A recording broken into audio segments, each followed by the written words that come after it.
नमस्कार, आप देख रहे हैं खबर उत्तराखंड। मैं हूं आपके साथ तन्वी। रुक करते हैं खबरों का, लेकिन उससे पहले एक नजर डालते हैं इस वक्त की हेडलाइंस पर। उत्तराखंड में बसेंगे नए शहर, जमीन देने वालों को बदले में मिलेगी जमीन, धामी सरकार का बड़ा फैसला। वन्य जीव प्रभावित क्षेत्रों में स्कूली बच्चों को मिलेगी एसकाच की सुविधा, सीएम धामी ने दिए निर्देश।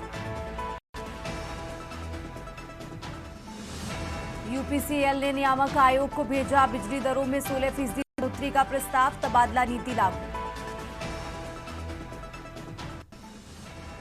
उत्तराखंड से जयपुर और कानपुर के लिए चलेंगी एसी स्लीपर बस, परिवहन निगम को मिली अनुबंधित बसें। देहरादून में ड्रोन से अवैध निर्माण और प्लॉटिंग पर नजर रखेगा एमडीडीए, फ्लैट फ्लोर विवाद की होगी हाईटेक निगरानी। देहरादून रेलवे स्टेशन पर फिर दौड़ी ट्रेनें, लोकोशेड, इंटरलॉकिंग व पुल मरम्मत काम पूरा। आप देख रहे हैं के न्यूज, खबरों का सारथी। और अब रुक करते हैं खबरों का। खबर देहरादून से है, जहां लंबे समय से अपनी मांगों को लेकर आंदोलनरत राज्य के नर्सिंग कर्मियों का गुस्सा अब सीमाएं लांघने लगा है। उत्तराखंड नर्सिंग एकता मंच के आंदोलनकारियों ने स्वास्थ्य मंत्री डॉक्टर धन सिंह रावत के देहरादून स्थित आवास का घेराव किया। कांग्रेस के वरिष्ठ नेता पूर्व मंत्री हरक सिंह रावत और महिला कांग्रेस की प्रदेश अध्यक्ष ज्योति रौतेला ने प्रदर्शनकारियों का समर्थन कर आग में घी डालने का काम किया है। आंदोलनकारी वर्तमान परीक्षा प्रक्रिया निरस्त कर तत्काल सभी की भर्ती करने, गैर उत्तराखंड के अभ्यर्थियों पर रोक लगाने और ओवरेज हो चुके स्थानीय नर्सिंग छात्र छात्राओं को विशेष आयु छूट देने की मांग कर रहे हैं। पिछले दिनों आंदोलनकारियों ने मुख्यमंत्री आवास के लिए कूच किया था, जिसे पुलिस ने बीच में ही रोक दिया। आंदोलनकारियों ने स्वास्थ्य मंत्री के आवास घेराव कर सरकार पर दबाव बनाने की रणनीति अपनाई।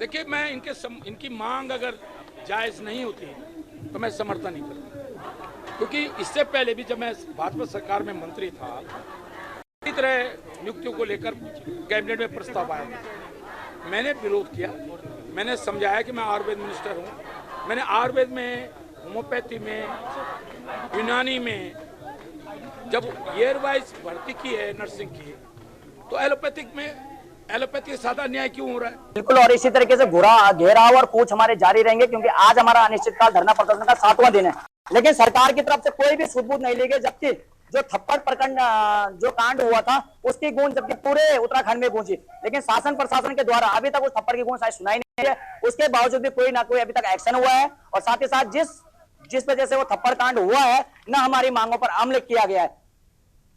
और अब खबर देहरादून से है, जहां भाजपा प्रदेश प्रवक्ता मथुरा दत्त जोशी ने कृषि पर रिजॉर्ट बनाने को कैबिनेट की मंजूरी मिलने पर खुशी जताई है। उन्होंने कहा कि इससे जहां राज्य में पर्यटन कारोबार बढ़ेगा, वहीं वेंडिंग डेस्टिनेशन के रूप में प्रदेश शासन की राजस्व वृद्धि होगी। उन्होंने कहा कि इस पर अमल होने के बाद पर्यटकों की सुविधाओं में वृद्धि भी होगी, इसलिए निश्चित रूप से ये फैसला सभी के लिए सुखद अनुभव लाएगा।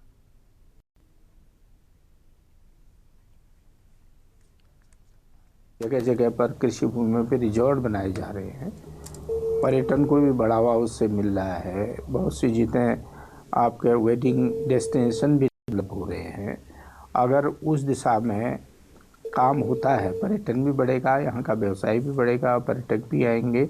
और सरकार ने निर्णय लिया है, हम उसका स्वागत करते हैं। बहुत अच्छा निर्णय है, क्योंकि रिजॉर्ट का डेवलपमेंट किया जाना भी बहुत ज़रूरी है। पर्यटकों के आवाजाही के लिए भी अति आवश्यक है। बाहर से भी पर्यटक आ रहे हैं, वेडिंग डेस्टिनेशन भी यहाँ पर बन रहे हैं। उस दिशा में भी अगर काम होगा तो निश्चित रूप से हम समझते हैं कि उसमें आने वाले समय में सुविधाएं बढ़ेंगी। और अब आगे बढ़ते हैं खबरों में। रामनगर के पिरूमदारा क्षेत्र में चोरों के हौसले एक बार फिर बुलंद नजर आए, जहां चोरों ने एक बंद घर का ताला तोड़कर न सिर्फ लाखों रुपए के आभूषण और नकदी पर हाथ साफ किया, बल्कि घर में रखी मिठाई भी आराम से खा गए। ये घटना टांडा मल्लू निवासी रमेश सुयाल के घर में घटी है, जिसके बाद से पूरे परिवार का रो रो कर बुरा हाल है। पीड़िता प्रेमा सुयाल ने बताया कि उनके घर से सोने की नथ, मांग टीका, कानों के झुमके समेत ज्वेलरी बरामद चोर चुरा कर ले गए। सर, ये मेरी नथ और मांग टीका, अंगूठी,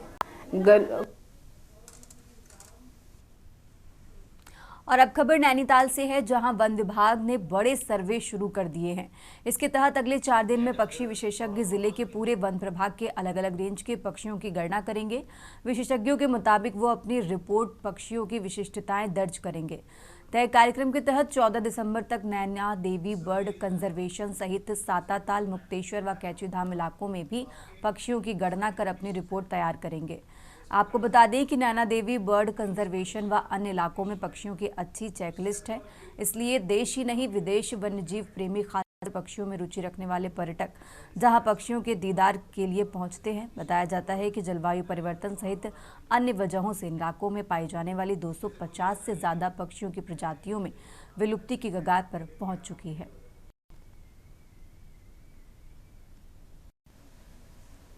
ये प्रेजेंटेशन मैं आपको दे दूंगा, अभी व्हाट्सएप ही कर दूंगा। सो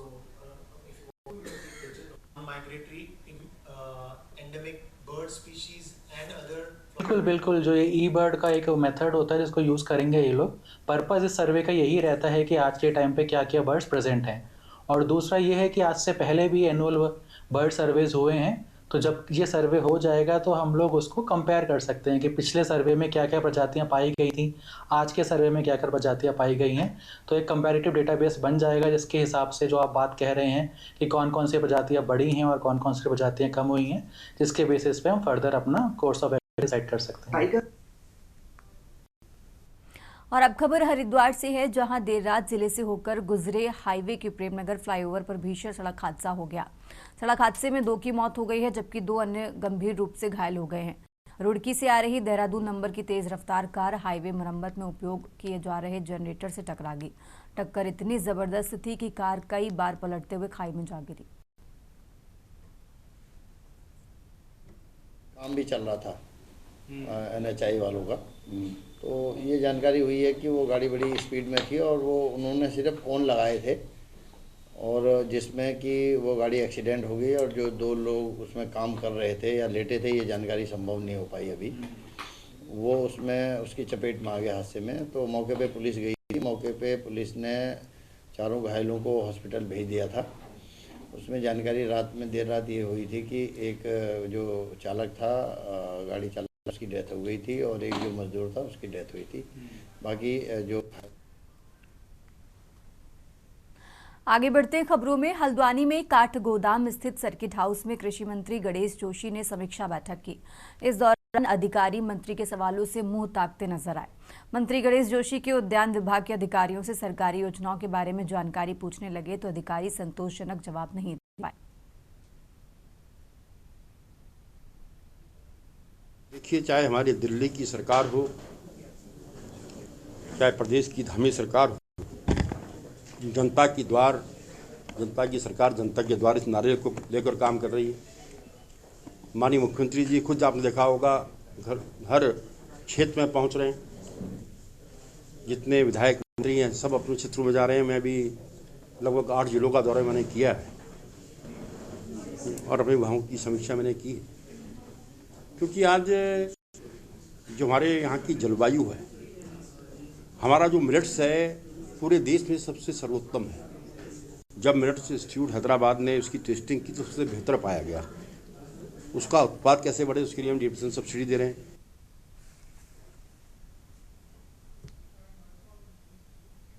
आगे बढ़ते खबरों में, उत्तराखंड हाईकोर्ट ने वन विभाग में कार्यरत करीब 2000 आउटसोर्स कर्मचारियों के वेतन मद में बदलाव की वजह से उनकी सेवाओं को समाप्त करने के आदेश को चुनौती देती याचिका पर सुनवाई की।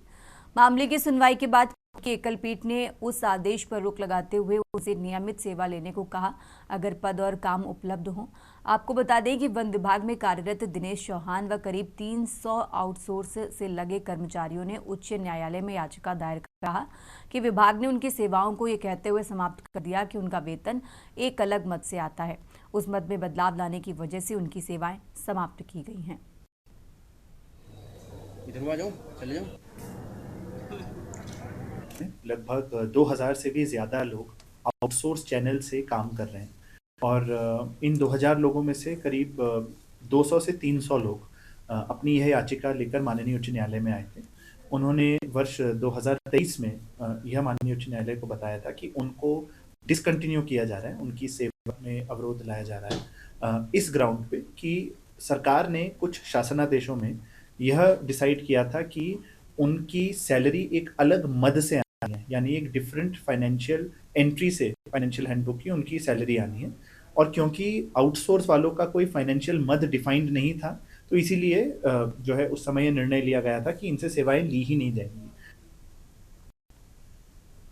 और अब खबर लक्सर से है, जहां तहसील में बहुजन क्रांति मोर्चा के बैनर तले बामसेफ और भारत मुक्ति मोर्चा के कार्यकर्ताओं ने भ्रष्टाचार के खिलाफ एक दिवसीय धरना प्रदर्शन किया। प्रदर्शनकारियों ने जिलाधिकारी के आदेश के बावजूद भी अवैध निर्माण और भ्रष्टाचार के खिलाफ कार्रवाई नहीं होने पर नाराजगी जताई। भंवर सिंह, प्रदेश संयोजक बहुजन क्रांति मोर्चा, ने कहा कि जिला हरिद्वार के विभिन्न विभागों में सरकारी योजनाओं के अंतर्गत भारी अनियमितताएं और भ्रष्टाचार हो रहा है। विरोध में धरना प्रदर्शन है। दूसरा है हमारा जो जनपद हरिद्वार में विभिन्न विभागों में जो निर्माण कार्यों में अनियमितता भ्रष्टाचार कर रहे हैं अधिकारी, उसके विरोध में। कहाँ जिला अधिकारी, मुख्यमंत्री पोर्टल को हमने शिकायत कर रखी है और 1 साल से शिकायत कर रहे हैं। ये बामसेफ का आउटसोर्स संगठन है और हमारे लोग बिना प्रमाण के कोई भी कार्य नहीं करते। अभी ये जो जनपद हरिद्वार में निर्माण कार्य किए जा रहे हैं, सड़कों के कार्य, वो उसमें बहुत अनियमितता हो रही है। इसके बारे में हमने सरकार को भी अवगत कराया और इसको मुख्य जिलाधिकारी महोदय को भी अवगत कराया, प्रार्थना पत्र दिए, उन्होंने कार्रवाई करने के लिए इस पर लिखा भी है। और अब खबर नैनीताल से है, जहां कुमाऊं आयुक्त व सचिव मुख्यमंत्री दीपक रावत ने बीती रोजी नैनीताल नगर अंतर्गत चीना बाबा मंदिर के निकट शिशु मंदिर स्कूल व दीना होटल में लगी आग से क्षतिग्रस्त भवनों का स्थलीय निरीक्षण कर अग्निकांड के कारणों की जांच हेतु कमेटी गठित कर दी गई है। कुमाऊं सरकार ने कहा कि सरकार की तरफ से जो भी राहत राशि देय है वो उपलब्ध कराई जाएगी। आयुक्त ने फायर ब्रिगेड द्वारा त्वरित कार्रवाई करते हुए सराहनीय काम किया है। कुमाऊं आयुक्त दीपक रावत ने मानसखंड मंदिर माला के अंतर्गत नैना देवी मंदिर के सौंदर्यकरण के कार्यों का स्थलीय निरीक्षण किया।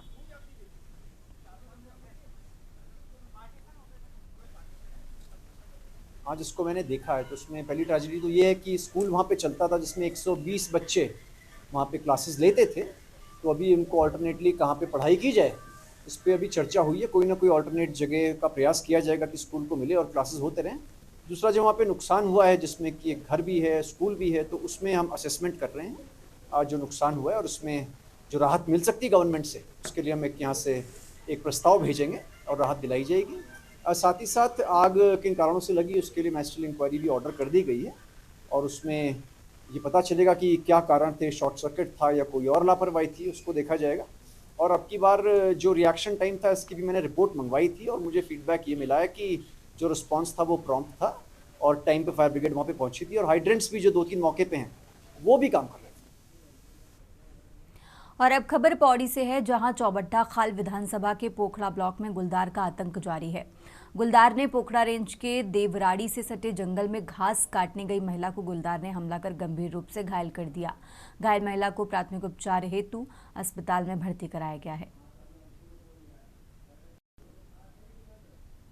विकासखंड पोखड़ा के अंतर्गत विधानसभा चौबट्टा खाल ग्राम देवराड़ी में जो है एक बहुत ही दर्दनाक घटना हुई, जिसमें कि गुलदार ने एक बार पुनः कंचन देवी वाइफ ऑफ अर्जुन सिंह को जो है अपना निवाला बनाने की कोशिश की। वो तो शुक्र है कि आज उसका भाग्य था कि वहां पे अंकित कंडारी करके एक लड़का जिसने जो है उसको गुलदार के निवाले से छीन के बचाया और उसके बाद जो है उसको प्राथमिक स्वास्थ्य केंद्र पोखड़ा लाया जाता है, वहाँ पे फर्स्ट एड दिया जाता है और उसके बाद वहाँ से हंस फाउंडेशन हॉस्पिटल में जो है उसको भेजा गया। क्षेत्र में ग्राम देवराड़ी तल्ली में ये सूचना मिली थी कि वहाँ पे लेपर्ड ने किसी महिला पे हमला कर दिया है और उनकी हालत मतलब इंजर्ड थी और सीरियस भी थी।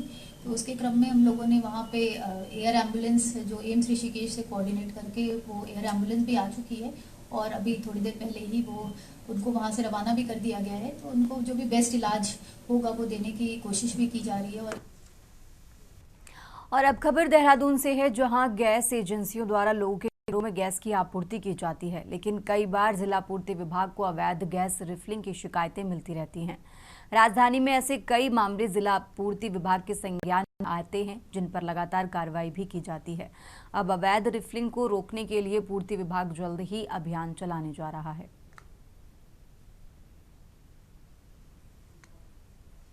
दुरुपयोग हो, व्यावसायिक उपयोग हो या उसकी रिफिलिंग का विषय है जो है गंभीर है और इस पर लगातार निगरानी रखी जा रही है और जैसे भी कोई शिकायत मिलती है और उस पर कार्रवाई की जा रही है।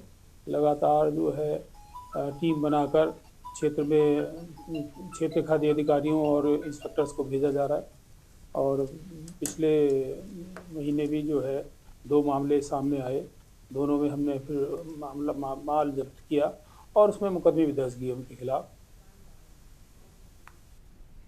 और अब खबर देहरादून से है, जहां गोवा के क्लब में सिलेंडर फटने से हुई आगजनी की घटना के बाद से देहरादून जनपद में ऐसे हादसे ना हो, इसके लिए दून पुलिस अलर्ट मोड में आ गई है। इस बात पर देहरादून के एसएसपी अजय सिंह ने कहा कि देहरादून में कई जगहों पर सार्वजनिक कार्यक्रम होने के साथ रेस्टोरेंट और होटलों में देर रात तक पार्टी भी की जाती है, जिसे देखते हुए अग्निशमन की टीम को निर्देश जारी किए गए हैं। साथ ही उन्होंने कहा कि फायर टीम से कहा गया है कि सार्वजनिक प्रतिष्ठानों या किसी बड़े कार्यक्रमों को फायर सेफ्टी नॉर्म्स के मुताबिक चेक कर लिया जाए और जहां भी कमी पाई जाती है वहां नोटिस देकर तत्काल उसे सुधारा जाए। देखिए, गोवा में जो दुखद घटना हुई थी और इसमें उत्तराखंड के भी हमारे 9 लोग जो है जिसमें डेथ हुई, जो अभी तक रिपोर्ट्स वहाँ से पता चली है और दुखद घटनाक्रम था। जिस तरह से पता चला है, जो मीडिया रिपोर्ट से ही पता चला इसमें कि वहाँ जो है कहीं ना कहीं सिलेंडर में जो है आग लगी और आग लगने के कारण जो विस्फोट हुआ उससे काफ़ी लोग घायल भी हुए और मृतक भी हुए। क्योंकि राजधानी में भी बहुत सारे हमारे इवेंट्स होते हैं, बड़े बड़े इवेंट्स भी होते हैं, साथ ही साथ यहाँ भी लेट नाइट पार्टीज़ भी चलती हैं, रेस्टोरेंट होटल भी हैं और चूँकि न्यू ईयर भी आने वाला है, इसको देखते हुए लगातार जो हमारी फायर की टीम है खासकर वो निर्देश जारी किए गए हैं कि जो भी फायर सेफ्टी नॉर्म्स होते हैं ऐसे प्रतिष्ठानों में या कोई बड़े इवेंट हो रहा है तो वहाँ फायर सेफ्टी नॉर्म्स के हिसाब से उसको चेक कर लिया जाए। और अब खबर देहरादून से है, जहां उत्तराखंड की राजधानी देहरादून में लगातार बार एसोसिएशन से अधिवक्ताओं के त्यागपत्र जारी हैं। अब तक 4 अधिवक्ताओं ने अपना त्यागपत्र दे दिया है। हड़ताल में लिए गए फैसले से न खुश दिखाई दे रहे हैं। वहीं बार काउंसिलिंग उत्तराखंड के सदस्य चंद्रशेखर तिवारी ने बताया कि ये जो त्यागपत्र दिए गए हैं, इनके मुख्य कारण बार काउंसिल उत्तराखंड के चुनाव व बार एसोसिएशन की हड़ताल स्थगित करने पर असंतुष्ट बताया गया। हमारा जो 29 दिन का हड़ताल जो हमारी चली थी, आंदोलन चला था चैम्बरों को लेकर, वो वकीलों की एक जायज़ मांग थी और इसमें वकीलों को, क्योंकि हमारी जुडिशरी के प्रांगण में जो ज़मीन दी गई थी उसमें चैम्बरों का निर्माण नहीं हुआ और पुरानी सिविल जजी में भी हमारी मांग थी कि हमारे 5000 अधिवक्ता हैं, उनके लिए चैम्बरों की व्यवस्था नहीं है, क्योंकि हमें आपसे विस्थापित करने की एक नीति सरकार ने बनाई है कि। और अब खबर रुड़की से है, जहां सोलानी नदी के पुल के पास उस समय हड़कंप मच गया जब अचानक मगरमच्छ का एक बच्चा सड़क पर आ गया। राहगीरों ने जब सड़क के किनारे इस जंगली जीव को फड़फड़ाते हुए देखा तो देखते ही देखते मौके पर भारी भीड़ जुट गई। लोग हैरानी के साथ साथ डर के कारण पास जाने से बच रहे थे, लेकिन तमाशबीनों की संख्या लगातार बढ़ती जा रही थी। इसी दौरान सूचना मिलने पर मोनू जलवीर मौके पर पहुंचे और भीड़ को पीछे हटाने के बाद उन्होंने बिना घबराए स्थिति को संभाला।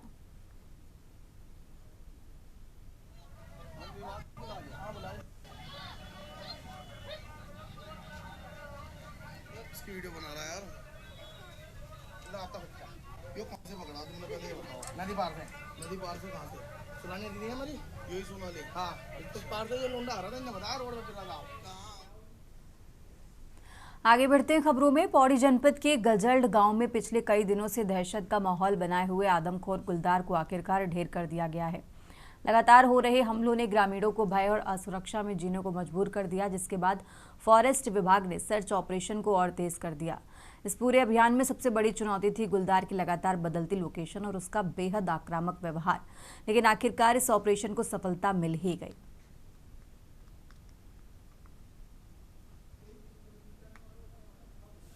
4/12 को गढ़वाल वन प्रभाग के पौड़ी रेंज के अंतर्गत एक व्यक्ति को गुलदार द्वारा मृत किया गया था, जिसके क्रम में जो है मुख्य वन्य प्रतिपालक से इसको पिंजरा लगा के पकड़ने, ट्रैंकुलाइज करने अथवा अंतिम विकल्प में उसको नष्ट करने हेतु अनुमति चाहिए गई थी, जिसके क्रम में वहाँ पे हमारे द्वारा पिंजरा स्थापित किया गया था, मचान स्थापित किया गया था। वहाँ पर प्रेशर इंप्रेशन पैड लगाए गए थे और कैमरा ट्रैप के माध्यम से उसको मॉनिटर किया जा रहा था। साथ ही इसमें ट्रैंकुलाइजिंग टीम और विभागीय गश्ती दल भी इसमें तैनात किया गया था और इसमें 2 विभागीय शूटर हमारे द्वारा तैनात किए गए थे। उनके द्वारा विभिन्न तरह से जो है गुलदार को चिन्हीकरण करने और उसको ट्रैप करने के प्रयास किए गए। और अब खबर देहरादून से है, जहां उत्तराखंड में लगातार बढ़ रहे मानव वन्यजीव संघर्ष पर मुख्यमंत्री पुष्कर सिंह धामी का बड़ा बयान सामने आया है। सीएम ने साफ कहा है कि सरकार की पहली प्राथमिकता लोगों की जान माल की सुरक्षा है। इसके लिए वन विभाग सहित सभी संबंधित विभागों को कड़े निर्देश जारी कर दिए गए हैं। जंगली जानवरों की बढ़ती आवाजाही और हमलों के मामलों को लेकर मुख्यमंत्री पुष्कर सिंह धामी का बयान है। सीएम धामी ने कहा कि किसी भी कीमत पर जनता की जानमाल को नुकसान नहीं होने दिया जाएगा।